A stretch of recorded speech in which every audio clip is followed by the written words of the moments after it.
Hi everyone, Ana Loback here. Hope you're well. I wanted to share with you a set of recommendations to help you stay psychologically and emotionally healthy during this difficult time.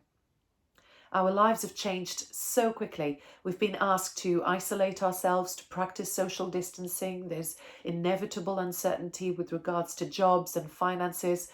And all of this puts huge pressure on our emotions, our thoughts, and it tests our agility and our resilience. So I wanted to share with you a brief guide to help you cope in the days ahead. This is based on the best science and lived experiences of working in situations of extreme pressure, from emergency management to resilience training programs in war zones, Olympic competitions, and boardrooms around the world. These are some of the practical strategies that I've seen help, and I wanted to share them with you. So, number one, choose where you focus your attention. What you focus on literally grows. Your attention amplifies things. So we need to be intentional about what we choose to focus on because we can choose that. That's the one thing that we can control. So let's make sure that we're amplifying the things that are positive and constructive for us. Now, even at the best of times, human beings are hardwired to notice threats and weaknesses with a lot more intensity than the positives. That means that right now it's more important than ever for our own psychological health to be intentional about focusing and tuning into what's still good in the world around us. Number two, maintain strong and supportive relationships. These are actually the number one predictor of well-being across the lifespan. Maintaining good connections during times of crisis and challenges is more important than ever. Feeling isolated from others is strongly related to depression, anxiety, and other forms of mental distress. So if you can't really catch up with your key supportive people face to face right now, make sure that you find other ways of doing so, because social distancing shouldn't be about isolation. And if you're not used to using technology to connect with people, find someone who can explain this and demonstrate these to you, but stay connected. Number three, keep supportive daily routines or create new ones, especially now that you're holed up at home. As normal as possible and as flexible as necessary is the key. Maintaining regular routines, especially for meal times, bedtimes, exercise, and work, tells your brain that it's safe to dial that stress response back down and prevents you from feeling more anxious. But obviously, remember that unprecedented times call for unprecedented responses. So be prepared to have your best plans change and be open minded to conjure up or accept new and different ways of doing things. Number four, watch your media diet. Use the helping or harming test. How do you do that? Take a good look at your media intake for over a 24-hour period and ask yourself, is reading these articles, watching these videos, or reviewing these headlines, is it helping or is it harming the way that I'm feeling right now and the way that I'm functioning? A couple of practical things that you can do to help you do this. First of all, switch off the news notifications on your phone. Most of us have news apps on our phones with the notifications switched on.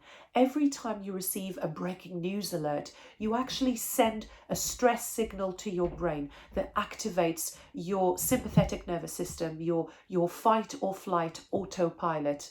And that releases cortisol, the stress hormone, into your blood, and it makes you feel even more anxious. So don't let the technology run that for you. Switch those notifications off and set some time aside every day to stay informed, because it is important that you stay informed. The other thing that you can do is make sure that you equip yourself with information from trusted sources, and those are the UK government, the World Health Organization, or the NHS.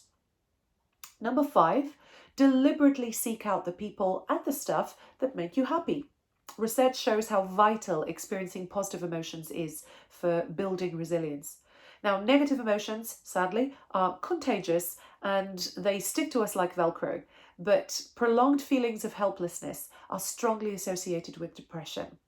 So be intentional and punctuate your days, your evenings, your weeks, your weekends with as many positive experiences that lead to experiencing positive emotions as possible. Frequency is the key. Number six, help others. By doing that, you will help yourself. This takes the attention off ourselves, and we need to feel useful and needed right now. The research is unequivocal. Being able to give as well as receive is hugely important for our own well-being and life satisfaction. So ask yourself, how can I practically help vulnerable neighbors, colleagues, friends, or strangers right now?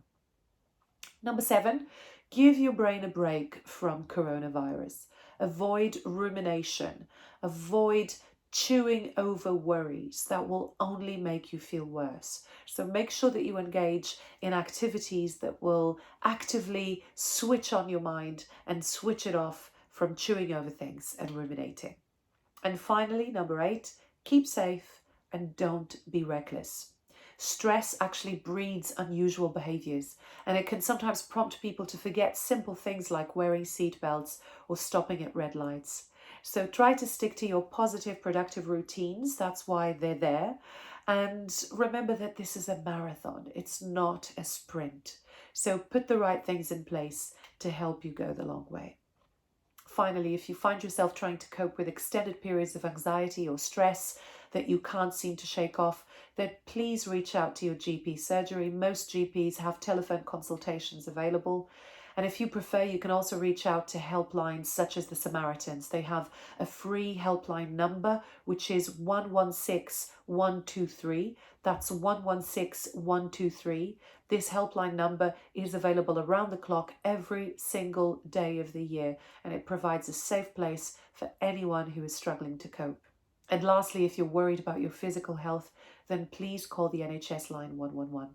Stay safe. Take care.